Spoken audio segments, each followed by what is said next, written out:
นักธุรกิจที่มีการติดต่อพัวพันกับนักการเมืองเนาะหรือว่าบุคคลที่มีอำนาจนะมีชื่อเสียงในสังคมนะควรมีศิลปะนะในการวางตัวที่ดีนะบ่ควร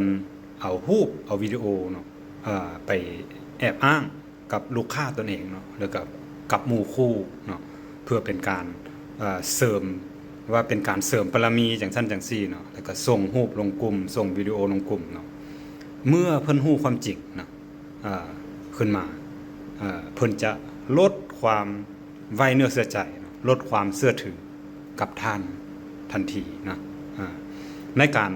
แล่นเวียกก็เช่นกันเนาะการแล่นเวียกการแล่นเอาโครงการการแล่นเอาสิทธิต่าง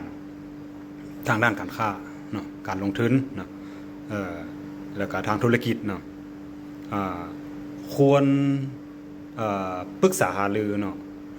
ได้รับอนุญาตจากเพิ่นก่อนเนาะจึงไปแอบอ้างหรือว่าจึงไปเว้าไปว่าเนาะถ้าบ่ได้รับอนุญาตก็บ่ควรไปแอบอ้างเนาะเพราะว่าการแอบอ้างถ้าว่ามีหยังเกิดขึ้นเนาะเฮ็ดให้สร้างปัญหาเนาะหรือว่าเฮ็ดให้มีการเสื่อมเสียเนาะต่อชื่อเสียงเนาะของเพิ่นเนาะเพิ่นจะใช้สิทธิ์ของเพิ่นเนาะในการฟ้องเป็นคดีอาญาได้เนาะเป็นคดีอาญาได้อันนี้ควรระวังเนาะและเมื่อท่านไปเจอเพิ่นเนาะใน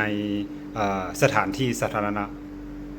เช่นว่าร้านอาหารเนาะหรือว่าสถานที่อื่นๆเนาะถ้าเพิ่นบ่สะดวกเฮาก็บ่ควรไปทักเพิ่นเนาะไปทักแบบคนสนิทจังซั่นจังซี่เนาะ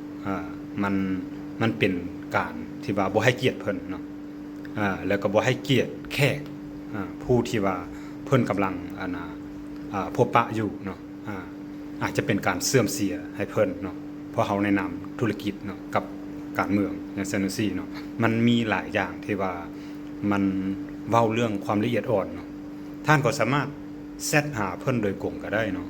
ยกตัวอย่างว่าขออภัยเด้อที่บ่ได้ไปทักย่านท่านบ่สะดวกจังซั่นจังซี่เนาะไว้โอกาสหน้าแล้วจึงเจอกันก็เป็นวิธีการสิ่งใดสิ่งหนึ่งเนาะบ่จำเป็นต้องเฮ็ดทำท่าสนิททำท่าจังซั่นจังซี่ไปทักเพิ่นเนาะเพราะว่าถ้าท่านเฮ็ดจังซั่นเนาะจะให้เพิ่นขาดความเชื่อถือเนาะกับท่านได้ทันที